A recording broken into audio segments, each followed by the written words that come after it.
اللہ تعالیٰ کے پیارے محبوب صلی اللہ علیہ وسلم کا ایک فرمان عالی شان سنیے گا۔ نبی اکرم صلی اللہ علیہ وسلم کی بارگاہ میں ایک انصاری صحابی حاضر ہوتے ہیں اور عرض کرتے ہیں، یا رسول اللہ صلی اللہ علیہ وسلم، ہم آپ کی بارگاہ سے کچھ پوچھنے آئے ہیں۔ تو نبی پاک صلی اللہ علیہ وسلم نے ارشاد فرمایا، تم پوچھو گے کہ یا تمہارے سوالوں کا جواب ہم خود ہی عطا فرما دیں۔ تو وہ صحابی عرض کرتے ہیں، یا رسول اللہ صلی اللہ علیہ وسلم، اگر آپ خود ہی ارشاد فرما دیجئے تو پھر میرے پوچھنے کی تو حاجت ہی نہیں ہے۔ حدیث کے لفظ تو تھوڑے زیادہ ہیں، یعنی لمبی حدیث ہے۔ تو آپ صلی اللہ علیہ وسلم نے اسے فرمایا کہ تو ہم سے حج کے بارے میں پوچھنے آیا ہے کہ کعبۃ اللہ کا طواف کیا ہے، صفا مروہ کی سعی کیا ہے، مقام ابراہیم کے نوافل کیا ہیں،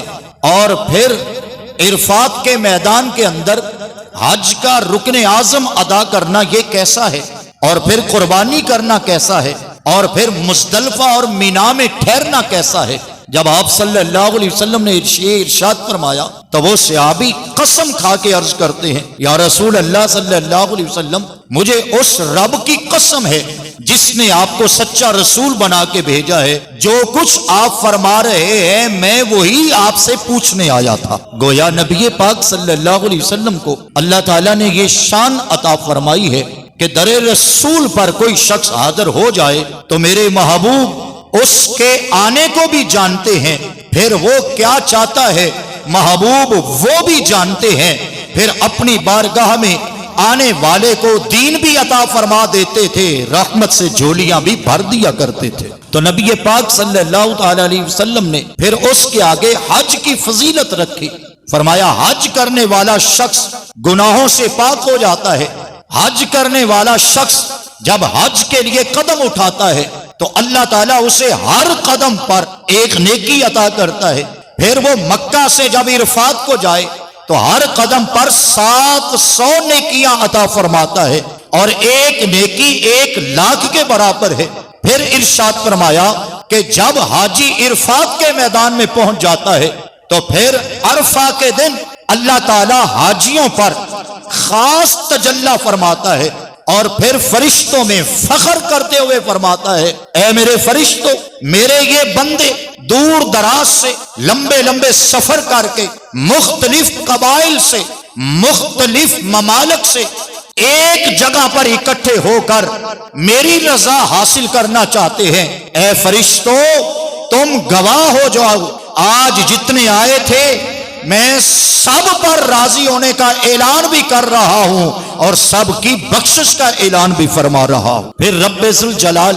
ارشاد فرماتا ہے کہ یہ میرے بندے مجھے اتنے پیارے ہیں کہ آج یہ مجھ سے جو مانگیں گے میں ان کو عطا فرماؤں گا، یہ اپنے لیے مانگیں گے میں پھر بھی عطا کروں گا، یہ کسی اور کے لیے دعا مانگیں گے میں ان کی اس دعا کو بھی قبول فرماؤں گا۔ نبی اکرم صلی اللہ علیہ وسلم نے ایک حاجی کی فضیلت کو بیان کرتے ہوئے ارشاد فرمایا کہ جب حاجی حج کرتا ہے اللہ تعالیٰ اس پہ راضی ہو جاتا ہے، اس کے گناہوں کو بخش دیتا ہے، بلکہ قیامت والے دن رب ذوالجلال ایک حاجی کو یہ عزت اور شان عطا فرمائے گا کہ ایک حاجی کی شفاعت کو اللہ 400 لوگوں کے حق میں قبول فرمائے گا۔ نبی اکرم صلی اللہ علیہ وسلم نے ارشاد فرمایا کہ ایک حاجی قیامت والے دن اپنے خاندان کے 400 لوگوں کی شفاعت کرے گا، اور اللہ اس کی شفاعت کو قبول فرما کر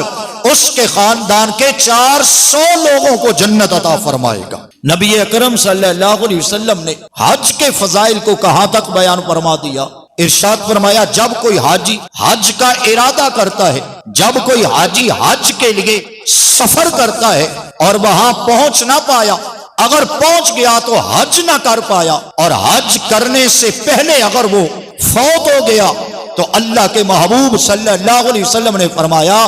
اگر کوئی حاجی حج کے دوران فوت ہو جائے تو اللہ قیامت تک اس کے نامہ اعمال میں ہر سال کے حج کا ثواب لکھ دیتا ہے۔ اتنی شان عطا فرما دی رب ذوالجلال نے حج کرنے والے کو۔ جب اتنی